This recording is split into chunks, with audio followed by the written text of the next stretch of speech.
While history is often a contested political battlefield, perhaps there is no singular historical figure who has been as contested and fought over as Tipu Sultan.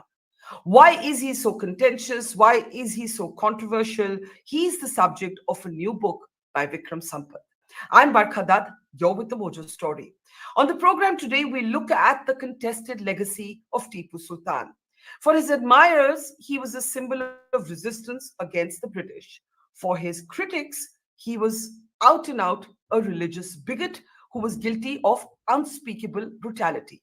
Now, a new book by historian and author Dr. Vikram Sampath explores the legacy of Tipu Sultan and tries to move beyond the binaries that have defined him and tries to move beyond the political camps that have either claimed him or rejected him entirely. It isn't easy to do with a subject as inflammatory as that of Tipu Sultan. Remember, there are political parties who openly commemorate him, celebrate him, and there are those who absolutely look at him as a figure of revulsion. History, however, if anything, comes in shades of grey, and Dr. Sampath tries to move beyond politics and camps to explore this legacy in his new book. I want to welcome on the program Vikram Sampath. You've often seen him with us discussing many contentious things for which both he and I get slammed quite often by both the right and the left, but sometimes we get praised by both the right and the left as well, confusing both camps, and that's how it should be. Vikram, welcome. Before we get to the book, you had told your mother while she was alive that you would not explore or publicly talk about Tipu Sultan, at least for as long as she lived.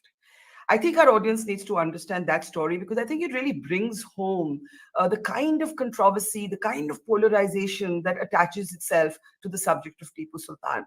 Why did your mother not want you to speak about Tipu Sultan? You were threatened. What happened? Thank you, Barkha. Always a pleasure talking to you about yet another contentious issue, as we always indulge in only such conversations. That's right. And I often say, ironically, I owe my entire foray into literature, into historiography, thanks to Tipu Sultan. I was a boy of 12 or 13 when that very famous serial was coming on the only channel we all saw those days, Doordarshan, Sword of Tipu Sultan by Sanjay Khan. Yes, who played the lead. Yes. And there were lots of controversies around it. The manner in which the royal family of Mysore was shown in a very poor light in that serial. And I come from Karnataka, southern Karnataka, which was the erstwhile Mysore kingdom. And that the Wadiyar dynasty of the Hindu rulers from whom Hyder and Tipu usurped the throne for 40 years is a dynasty which is still held in a lot of regard and reverence. In fact, the scion of the family is now the member of parliament also from Mysore and Coorg, Yaduvir Wadiyar. So as a boy of 12 or 13, these protests, there were so many stories about some curse of the Wadiyar because of which, the studio had also caught fire and Sanjay Khan had his face, I think, burnt as well. So for a young boy then, it was just, childlike curiosity to know the truth about that one king and queen who were misrepresented in the serial. And that led to a kind of a mad obsession about the history of the place. The Wadiyars ruled for 600 years. And there was not a single book written in the modern times to cover this entire period of their history. And that's how quite serendipitously my first book, Splendors of Royal Mysore, came out way back in 2008. And one section of that book was, of course, about the interregnum, the interval between, normal governance when a usurpation happens. And I was talking about it in Bangalore somewhere, reading out letters, not even adding my interpretation, just verbatim quoting letters that Tipu had written to his officers to conduct, massacres and destruction and all of that. And ruckus broke out in the entire room. The program had to be stopped midway. I think I was just 26 or 27, and I didn't know history is this weaponized. I thought it is something which involves talking the truth about. And someone in the audience, I had to be ushered away, backstage, and someone in the audience also came and thrust a letter in my poor father's hands saying, you have an only son, and if you want him to live long, please ask him to mind what he speaks. And a few, weeks later, there was another article I wrote in a newspaper which was doing a series on the divans of Mysore. And in that, there was some reference to Tipu in the context of one of his divans, Purnaya. And that led to another huge, protest right in the heart of the city in MG Road, where people, outside the newspaper office, they gathered and they wanted my apology, which I said over my dead body, because I have evidence to show whatever I have spoken about. And so they burnt my effigy, slogans, and for a long period, that burning of the effigy was my, I think, Orkut profile picture or something.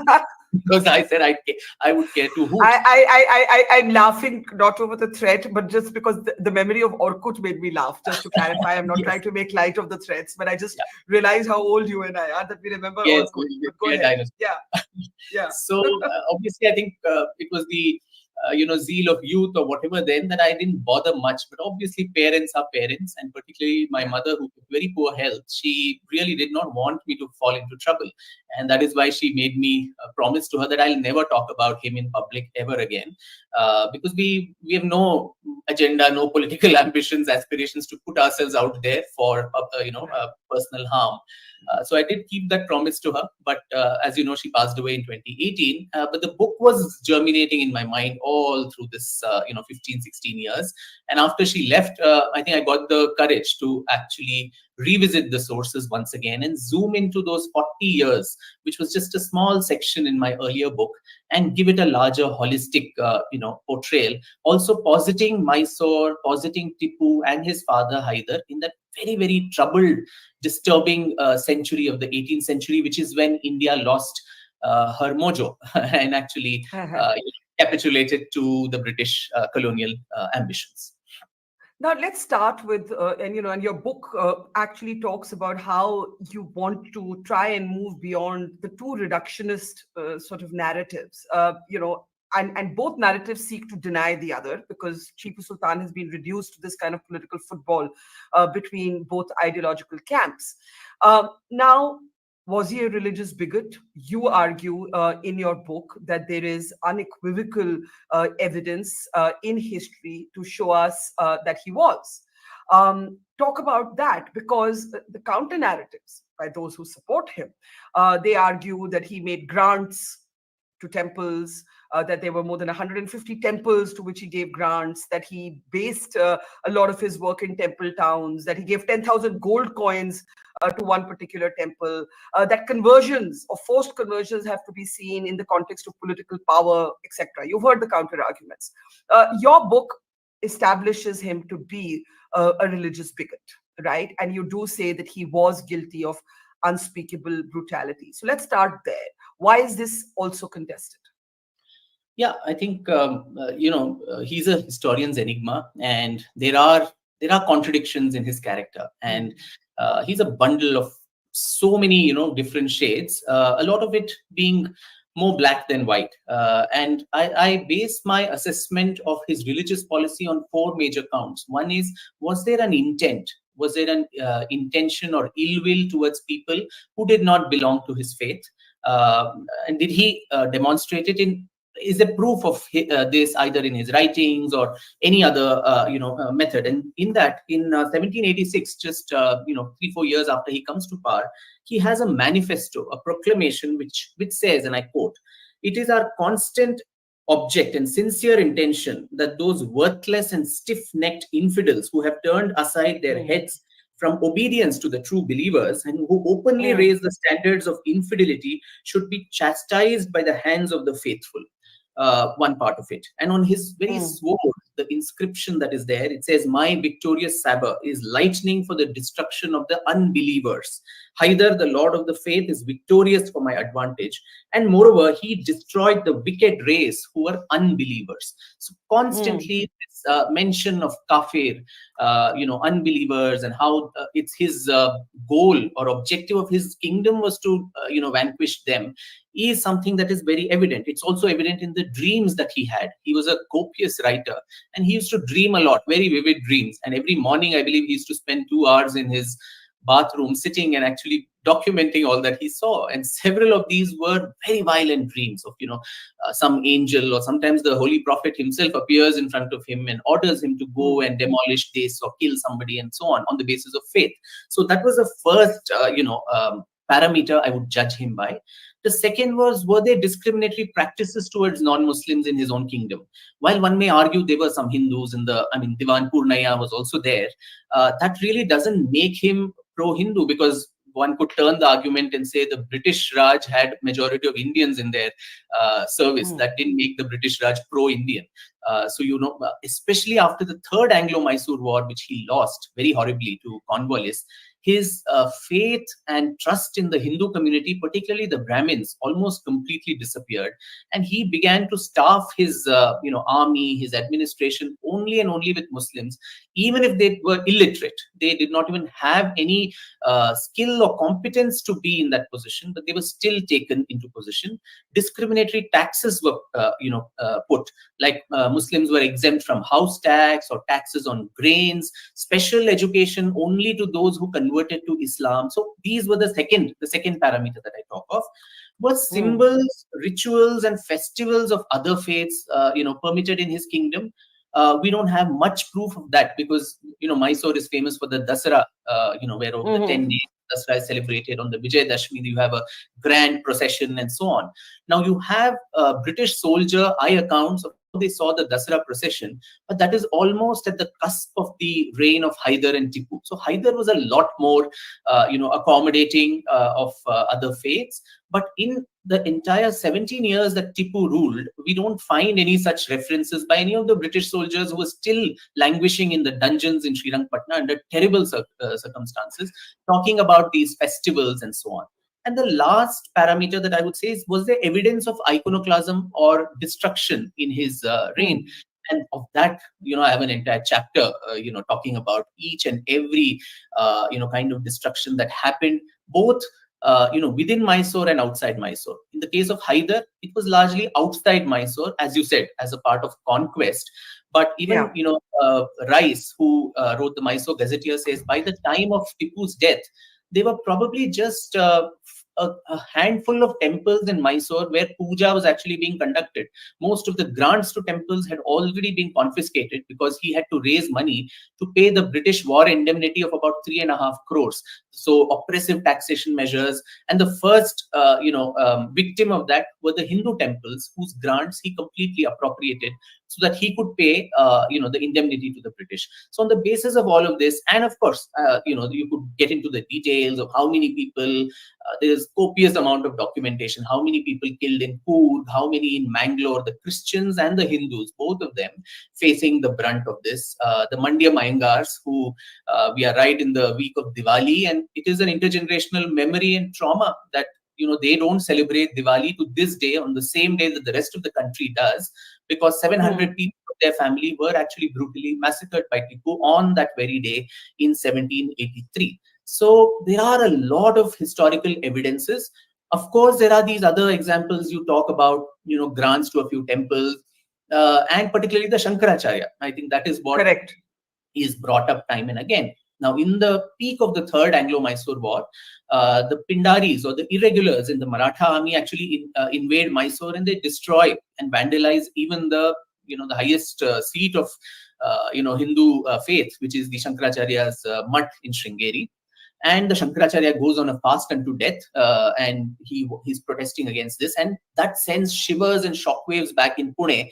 And the Peshwa tries to, he's really apologetic. He sends letters saying this is not our regular army. These are the irregulars, and they are the Muslim Pathans in the army who did this, and we would like to, repay for this and rebuild the mutt for you.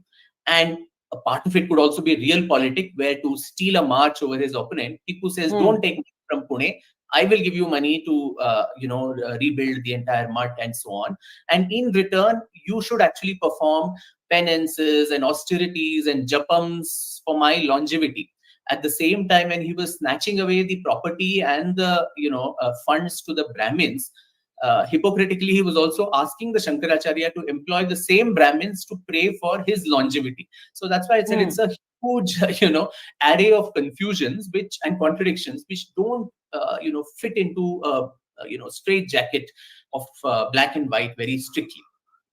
You said not more than once about his discrimination against Brahmins. Historians who defend him or who see him as a sort of hero figure, they talk about how his army was drawn from what today the nomenclature we would use is Dalits, but Shudras at that time, and they talk about this to make the case that look, he was inclusive, right? So it's the same sort of set of facts that are, I guess, interpreted differently. How do you respond to that interpretation? I don't, I mean, under the Vadiyar rulers, I don't think there were Brahmins who were in the army. So they were always a military class, which was the same. Right. It's not as Right. if he got new people into the army itself. I would certainly, of course, while I would call him a feudal autocrat, a lot of his measures, particularly when it came to land ownership and getting peasants, more say in the ownership of their own land, giving them a lot of interest-free loans so that they could grow more.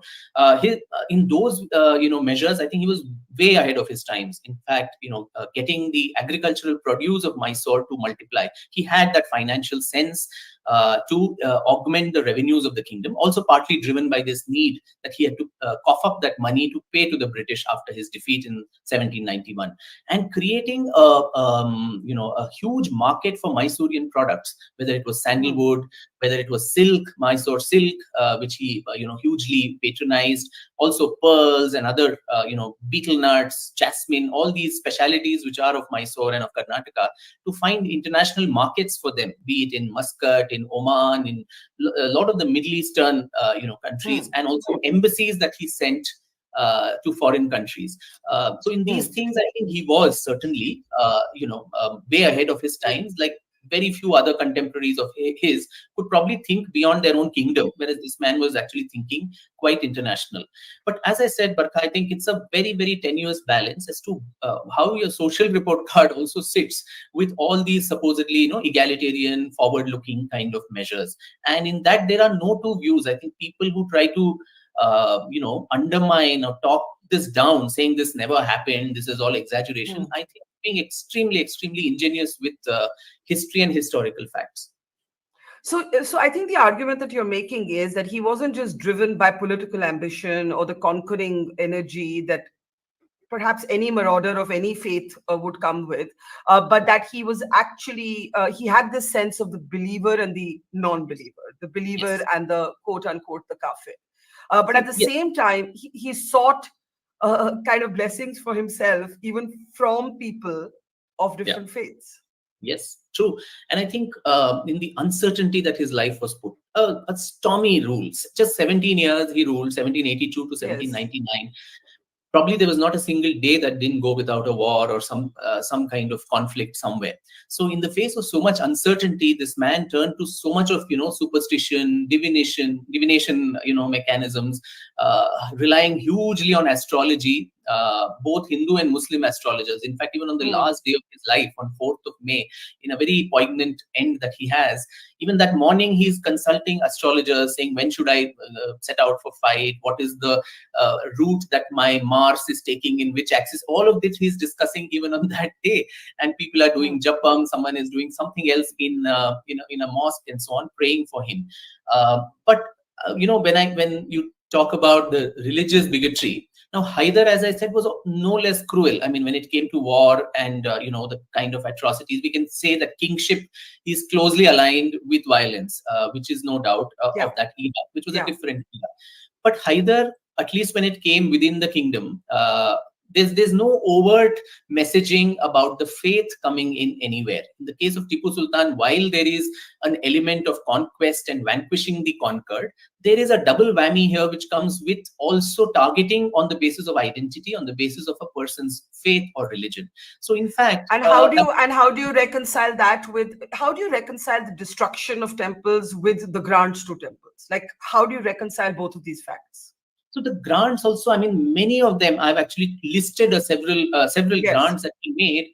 Many of them, actually, if you investigate, they were on the obverse of a silver cup or something, which was given to the Srikantha temple, Srikanteshwara temple in Nanjangud. The inscription is of someone else who's made the same grant earlier. So he probably confiscated it and then redonated it back to many Hmm. temples. So that way, many of these get busted. Several of these, grants were actually made during Haidar's rule, not Tipu's rule. But they, since he just continued it, or he didn't know that this was going on, the Guruvayur temple in Kerala. Now, the priest there got to know that he's going to demolish the deity, and so in stealth they take it away, and it is kept in another place called Ambalapula, and that place is worshipped even to this day, because that place gave shelter temporarily to the deity. Now there are records that there are grants that came from Tipu to this temple. We can't reconcile that. On the one hand, you wanted to destroy the idol, and on the other hand, you're giving Correct. grants. When you investigate that, these were actually at the behest of Haidar, which either he overlooked, or there was some intermediary. There was a guy called Hydros Putti in Kerala, in Guruvayur, who shielded this knowledge from the Sultan and continued the grant. So a lot of local subversion also that way, which ensured that he did not take action. But I wanted to make one point. When we talk of a lot of scholars who say the British demonized him and made him appear like this bigot and a hated object.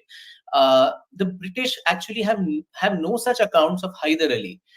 In fact, many of them, including Wilkes and Bowring and all these people from the colonial times, and my Hindu historians of Mysore of the early 20th century, Hayavardhan Rao and others, they say though he was so cruel and all of that, people had a certain deal of respect for him, either grudgingly or whatever, because they knew that his disposition may be that of a cruel monarch, but he was not personally vindictive to many of them. And in fact, the British would have had a bigger axe to grind against Hyder, because he defeated them black and blue. In the first Anglo-Mysore War, the second Anglo-Mysore War, he goes to the very gates of Madras, and the British could have actually been wiped out of India, had he been a little more tactful, and his allies, the other Indian players, supported him. So it would actually help the British to demonize Hyder more than to demonize a Tipu who actually never won a single war against the British, mind you. The third and the fourth Anglo-Mysore War that he fought, independently without the shadow of his father, he was horribly defeated, and the last one he was killed. So a killed person, to demonize him for what joy? They would ideally do that to someone who, actually embarrassed and defeated them multiple times. But Vikram, talking about the British, certainly Tipu Sultan was killed by the British, right? He died fighting the British.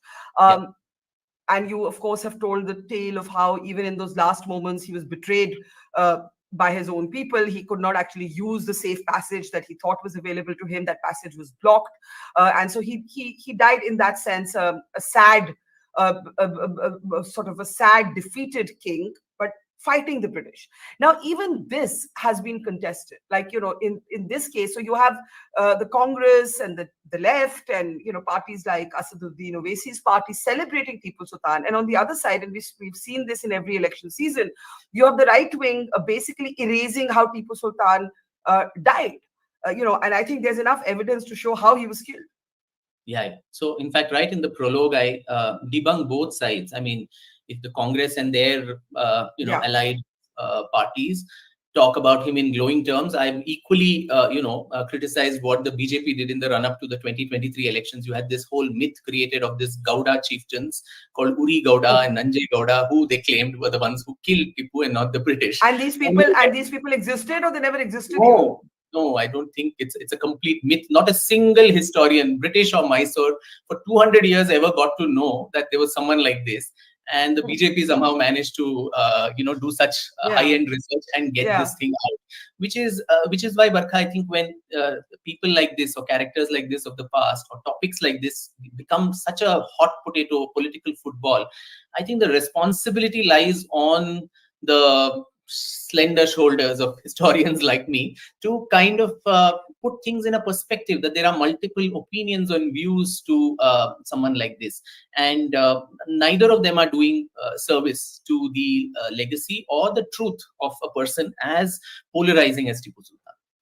So how did he die? Tell us about that. I know you write about it in your book, but give us a sense. Like, we've spoken a little bit about it. He had this passage he was supposed to escape from, and that he was betrayed. He was betrayed by his own. And then he said, okay, if I'm betrayed, I'll go back and I'll fight. And he died, and he was killed.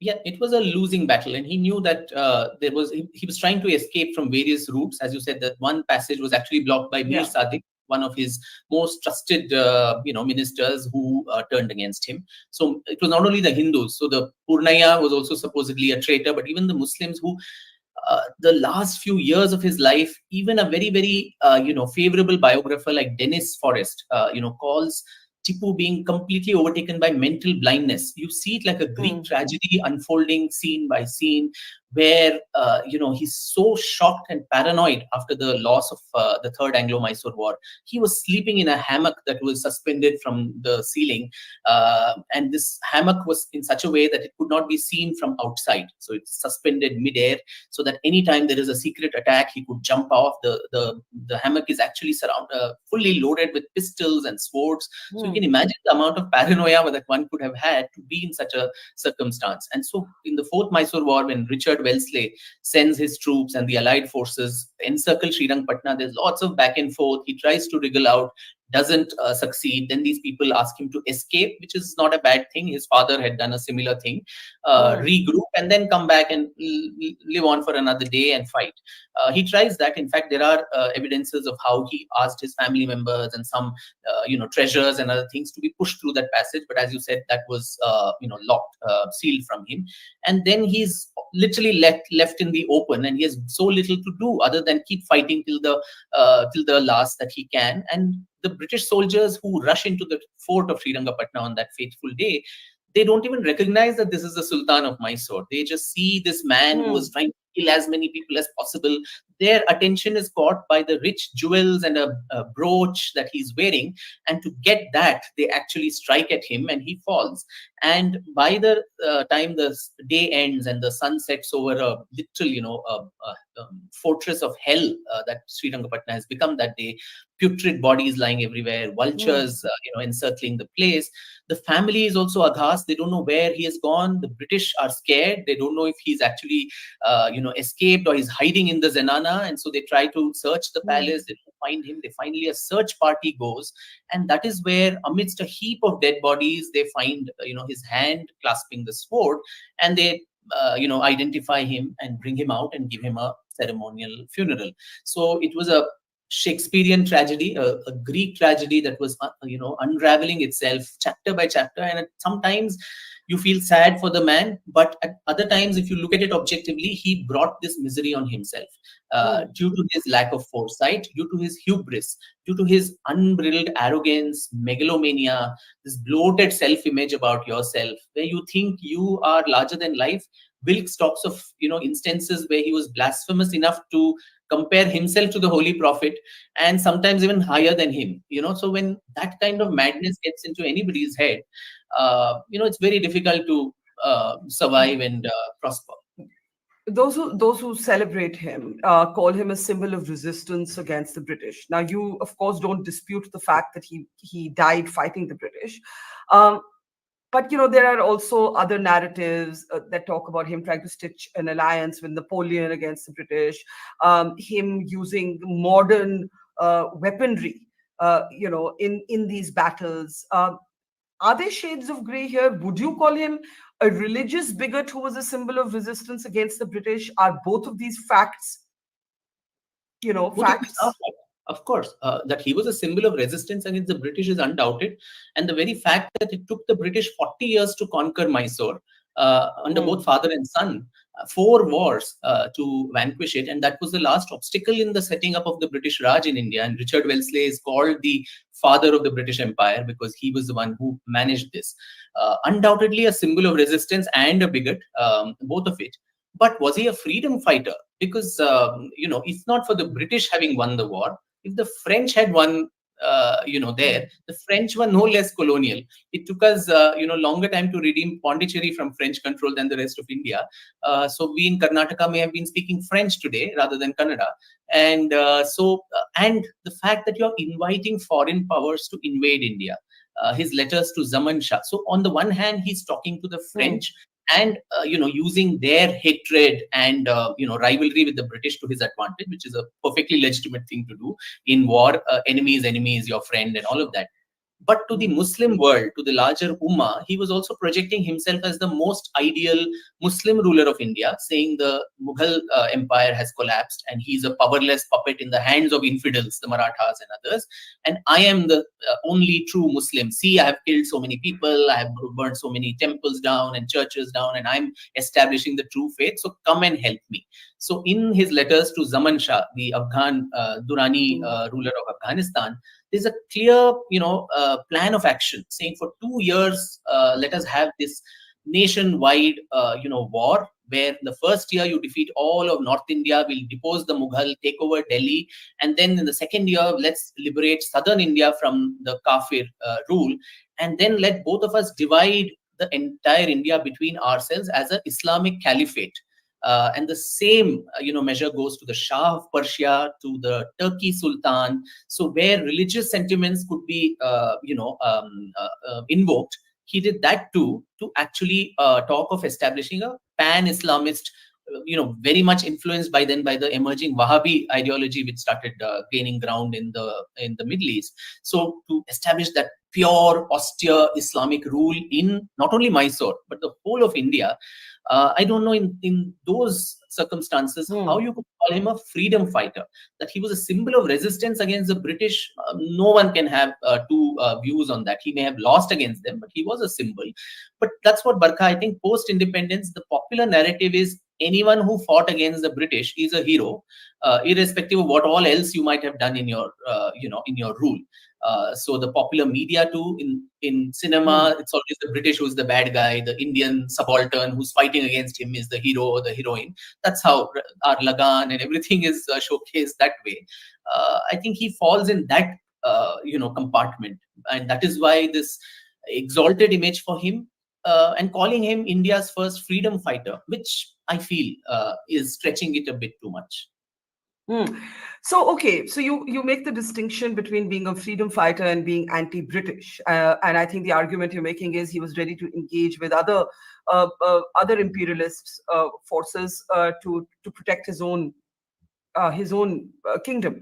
But given that you do agree that he did resist the British, and given that the British are the ones who colonized India, when governments like the Siddaramaiah government in the past, and they're back in power in Karnataka, have, for example, featured Tipu Sultan in the tableau, if you remember. That's how a lot of this debate started. There's a big argument over how he should be commemorated, whether he should be commemorated. Where do you weigh in on that debate? See, I generally don't wade into the murky world of politics. I like to stay far away. They can do what they wish to do. Yes. And the theater of the absurd will continue when it comes to Indian politics, as you and I have often discussed.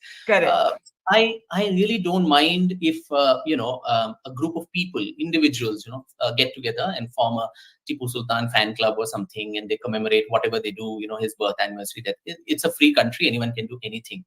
But when an elected government, on taxpayers' money, actually commemorates someone whose, atrocities, cruelties is not some frozen episode of the past. You have in the intergenerational trauma, living traditions, oral traditions, which are, present even to this day.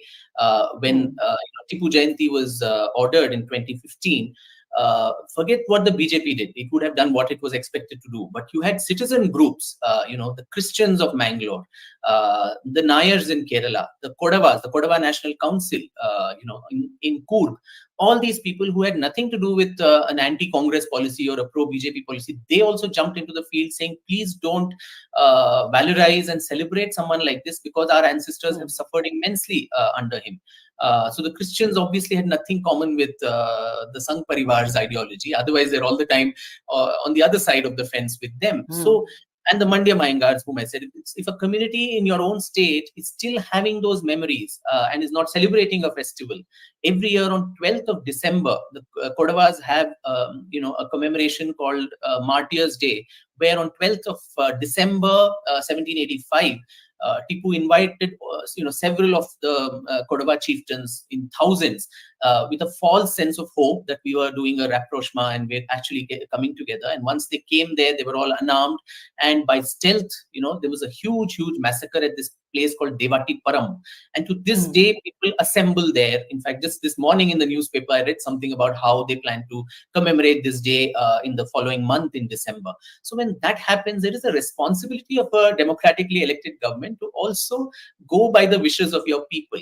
You commemorate sovereigns. Now, in 1947, when we turned our backs on princely states and we decided to become a democratic republic, I think that was done with some sense in mind that what kind of virtues and you want to valorize and celebrate in your kings before.